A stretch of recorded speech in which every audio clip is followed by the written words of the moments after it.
जनाब, जब आप बात कर रहे हैं अच्छी खबरों की, तो शादियाँ अच्छी भी हैं बट बहुत सरप्राइजिंग भी हैं। बहुत सरप्राइजिंग है। वो इकबाल का शेर है, महवे हैरत हूँ कि दुनिया क्या से क्या हो जाएगी। तो वही हुआ है सुबह सुबह। I think surprises are good in a way कि चेंज अच्छा होता है।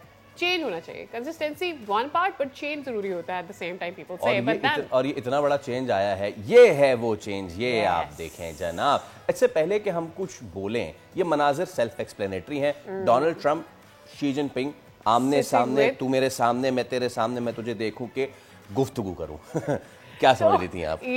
और I turned around in that way और फिर आमने on the same table talking. I mean like that's like a different thing. मेरे ख्याल में ये हम डोनाल्ड ट्रंप से ही एक्सपेक्ट कर रहे थे। तो जनाब, ये मामला है जनूबी कोरिया का, बुसान में, जहां अमेरिकी सदर डोनाल्ड ट्रंप और चीनी सदर शी जिनपिंग की 6 साल बाद होने वाली मुलाकात आलमी सतह पर सफारती गर्मजोशी की एक नई अलामत करार दे दी गई है। दोनों रहनुमाओं ने बाहमी ताल्लुकात को मुस्तहकम करने पर, तिजारत पर बढ़ाने पर और तनाज़ात को कम करने पर, हल करने पर, उस पर डायलॉग करने पर इत्तफाक किया है। मैं सीधी सीधी बात बताऊं, दोनों में क्या बात हुई है। डोनाल्ड ट्रंप ने कहा शी जिनपिंग आप अजीम रहनुमा हैं। शी जिनपिंग ने कहा डोनाल्ड ट्रंप आपने जो जंग रुकवाई है, हम उस पर आपको सलाम पेश करते हैं। सोचे आपने, जब से आप दुनिया में आई, जब से मैं दुनिया में आऊँ, तब से हम इन दो ब्लॉक्स को लड़ते देख रहे हैं। और अब दुनिया यहाँ पे आ गई है जब दो रहनुमा एक दूसरे को अजीम कह रहे हैं। आई मीन इसके बाद क्या ही देखने को रह गया है। But yes, I really want to give it to Donald Trump the way starting from, आप अगर 2016 का उनका टर्म देख लें against Hillary, he was so much against China, he was so much against trading with China, he was so much about manufacturing coming, China being the most manufactured country, और वो वहाँ पर सारी goods जो हैं उनका अमेरिका में आना, फिर टैरिफ लगा देना, and then sitting on the same table talking about trade, talking about ending the quarrels, you know, and talk about dialogue. That's like a huge shift. From this we'll have trade, no trade with China. Yeah. To you are a great leader. Yeah, Faisal, I genuinely wish कि मैं Xi Jinping की तरह कुछ कह सकती, so that we could make मैं कह सकता हूँ, right? शिन शन शुन छुआ। जनाब, ये आपको समझेगा कौन? आई होप डोनाल्ड ट्रंप को समझ आ गई होगी। बहुत समझ में आ रही है। तो एक तरफ तो मैं ये देख रहा हूँ कि ये इतनी प्यार मोहब्बत की बातें हो रही हैं, मीठी मीठी। दूसरी तरफ डोनाल्ड ट्रंप, अभी जब ये सादिया प्रेस कॉन्फ्रेंस हो रही थी ना, अच्छा क्या हम इसको सुना सकते हैं थोड़ा सा? अब जब हमने बात करी दी है, तो ये जो मोहब्बतों के सुर बिखरे हैं बुसान में, अगर हम इसको सुना सके थोड़ा बहुत तो प्लीज। अच्छा, लेकिन सादिया पता हुआ क्या, इसके फौरन बाद जैसे ये ख़त्म हुई ये टेबल टॉक, तो वहाँ के एक सहाफ़ी ने इनसे सवाल किया कि डोनाल्ड ट्रंप साहब, आप ये न्यूक्लियर टेस्ट वगैरह का क्या मामला कर रहे हैं? वो सवाल का जवाब दिए बगैर उड़ गए, जिसके फ़ौरन बाद फिर उन्हें डोनाल्ड ट्रंप को ये ट्वीट करना पड़ा। इसके फ़ौरन बाद, यानी कि एक तरफ दोस्ती, प्यार मोहब्बत, मीठी मीठी बातें, और फ़ौरन ही डोनाल्ड ट्रंप ने ट्वीट किया कि अपने जो उनका वॉर डिपार्टमेंट है उसको उन्होंने ये हिदायत की है कि जाएँ और न्यूक्लियर जो आपकी जो टेस्ट्स हैं उनको जो है वो दोबारा शुरू करें। सो वेल, अब ये इसके पीछे क्या मामला, देयर यू गो। उन्होंने कहा है more nuclear weapons than any other country. जी जी बिल्कुल, बहुत अच्छी बात है ये। और उसके बाद उन्होंने ये भी कहा कि जी because of the tremendous destruction power I hate to do it but had no choice. इन्होंने रशिया को जो है, रशिया को सेकंड है, चाइना जो है वो डिफरेंट है, थर्ड पे है, but will be even with in 5 years। ये बात है जनाब कि इनको डर है कि बाकी मुमालिक इनके बराबर ना आ जाए। अच्छा, आपको फर्स्ट टर्म याद होगी, जो फर्स्ट टर्म की कैंपेनिंग कर रहे थे, अपनी फर्स्ट टर्म की कैंपेनिंग कर रहे थे डोनाल्ड ट्रंप, तो उन्होंने कहा था मैं बिजनेसमैन हूँ, मुझे बिजनेस करना आता है और मैं बिजनेस के जरिए से, अपने एक्सपीरियंस के जरिए से अमेरिका को दोबारा ग्रेट बना सकता हूँ। मैं दुनिया में अमन कायम करना चाहता हूँ। But then things went odd for him. I think he came with lot of learning this time. इसके साथ ही सादिया, अच्छा ये तो हो रहा है दुनिया में, चलें एक तरफ दो जो बड़ी ब्लॉक्स हैं वो तो आप अब बैठ के बातें लेकिन ये अफगानिस्तान को क्या इशू है, क्या मसला है कि वो समझने के लिए तैयार नहीं है। मुज़ाकरात जो हैं जो पाकिस्तान अफगानिस्तान के थे वो बुरी तरीके से नाकाम हुए। 4 रोज़ का ये टेस्ट मैच था, और 4 रोज़ का टेस्ट मैच जब ये ड्रॉ हुआ है ना, तो उसमें यकीन करें कि ये ड्रॉ नहीं हुआ है, ये एट लूजिंग एंड ही है अफगानिस्तान, और इससे इफेक्ट ऑब्वियसली होगा पाकिस्तान। तो इस सब पे ज़रा हम बात कर लेते हैं। सीनियर तज्ज़ियाकार हमारे साथ मौजूद है, एहतशामुल हक साहब। अस्सलाम वालेकुम, सुबह खैर एहतशाम साहब, बहुत शुक्रिया आपके वक्त के लिए। मैं फिर से दोहराए देता हूँ वो मिसरा, महवे हैरत हूँ कि दुनिया क्या से क्या हो जाएगी। भाई हमने तो नहीं सोचा था कि ट्रंप जो है वो जंगे जो है रुकवाते रुकवाते एक दिन शी जिनपिंग के साथ बैठ जाएंगे और बोलेंगे कि अजीम हैं आप सर, आपने सोचा था कभी?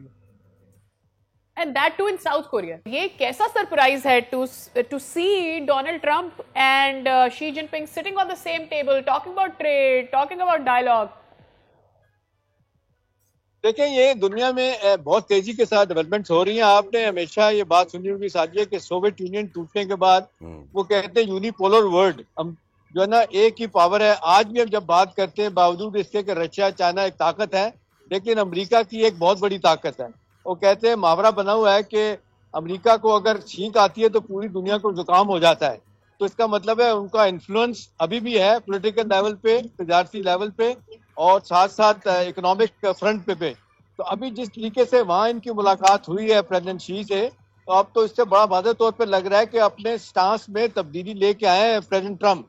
नतीजातन देखे सारी दुनिया परेशान है, आसियान के ममालिक इकट्ठे हुए हैं, लेकिन अमेरिका की सख्त शराइत की वजह से उनके लिए मुश्किलात पैदा हो रही है। ट्रेड दुनिया में नहीं हो रही, ग्लोबल ट्रेड सफर कर रही है, इकोनॉमिक कंडीशन दुनिया में खराब हो रही है। तो नतीजतन कहा जा रहा है कि थोड़ा सा प्रेसिडेंट ट्रम्प ने हाथ तोड़ा रखा है, तो अब ये टैरिफ नीचे आना शुरू हो गए हैं अमेरिका की तरफ से। अब प्रेसिडेंट शी के साथ मुलाकात के बाद जो लग रहा था कि ये सर्द जंग वाला सिलसिला आगे जाएगा, वो किसी हद तक रुकता नजर आ रहा है। सही है। और बाकी आप देख लें, प्रेसिडेंट ट्रम्प का तरीका वारदात बड़ा जबरदस्त है, हर किसी को टेम कर लेते हैं।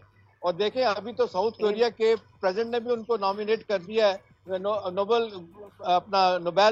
प्राइज के लिए, जैसे पाकिस्तान में। It is a good surprise and we would really want to see कि इस पे क्या डेवलपमेंट होती है। ये अफगानिस्तान वाले मामले पर सर जरा जानना चाहेंगे कि क्या मैं एक्सपेक्ट करूं। परसों एक मुलाकात हुई थी मोहसिन नकवी साहब से मसूद पेशेशगियान की, उसके बाद हमने देखा कि कल एक और डेवलपमेंट आई। इस पे क्या मैं एक्सपेक्ट करूं कि खित्ते में क्या होने जा रहा है, जब कंफ्यूज है या पता नहीं कुछ हल नहीं करना चाह रहा अफगानिस्तान मसले को? देखिए सादिया, बड़ी क्लियर सी बात है। प्रेसिडेंट ट्रम्प ने 2 दफा ये बात की है कि ये मैं मसला हल कर सकता हूँ पाकिस्तान अफगानिस्तान का, लेकिन मुझे नहीं लगता कि अफगान लोगों का जो नुक्ता नज़र है, जिस तरह का वो इस्लाम फैलाना चाहते हैं, जो उनके सो कॉल्ड नजरियात हैं, उन्हें कोई परवाह नहीं है कि उनका मुल्क किस तरह सफर कर रहा है। अभी आप देख लें, 45% से ज्यादा इलाके पे उनके रिट नहीं है। लोग उनको कह रहे हैं कि जी आप तो अबूरी हुकूमत बन के बैठे हैं, आप इलेक्शन क्यों नहीं करवाते अपने मुल्क में, लोगों को पता चले हु इज हु। तो नतीजातन ये है कि इनके नजरियात नहीं है, ये पैसे की सारी गेम है। अब हिंदुस्तान ने अजीत दोवल का बयान देख लें, वो क्या कह रहा है। वो कहता है जी ये जो TTA तहरीक तालिबान अफगानिस्तान वाले और TTP दोनों मर्सनरीज हैं, हम पैसा देंगे और ये प्रॉक्सी वार हमारे लिए लड़ेंगे। तो ये इस हद तक आप देख लें आगे चलेंगे। और पाकिस्तान बार बार इनको प्यार से मोहब्बत से कह चुका है कि आप बिहेव करें।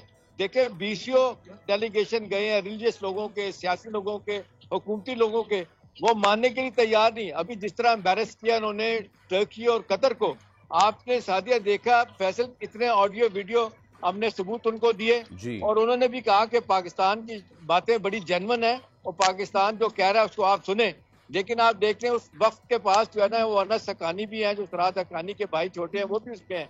वो कोई भी बात मानने के लिए तैयार नहीं है। जब बात मान जाते हैं ऑन पेपर और वो फिर कहते हैं हम पूछते हैं, फिर वहां से वो कंधार से फोन आता है हैबतुल्लाह खबरदादा के किसी बंदे का, और वो कहता है जी हम इसको मना कर दें, हम नहीं बात करेंगे। तो ये नतीजतन अपने मुल्क को जंग की तरफ धकेल रहे हैं। पाकिस्तान अब इसको कहते हैं पंजाबी में नको नक हो गया। पाकिस्तान अब बर्दाश्त नहीं करेगा सब कुछ कि आप अपनी सरजमीन को इस्तेमाल करेंगे, करने देंगे दहशतगर्दी के लिए। आज भी देखें, अभी आप देख लें, आपका चैनल दिखा रहा है, हमारा चैनल दिखा रहा है कितनी शातें हुई हैं। तो पाकिस्तान रिएक्ट करेगा और बड़े जबरदस्त तरीके से रिएक्ट करेगा, जैसा कि 2 हफ्ते पहले पख्तिया और काबुल में जिस तरह से आपने एयर स्ट्राइक्स देखी थी, वहां पे तबाही फेरी थी उन्होंने जाके, वैसे ही होगा।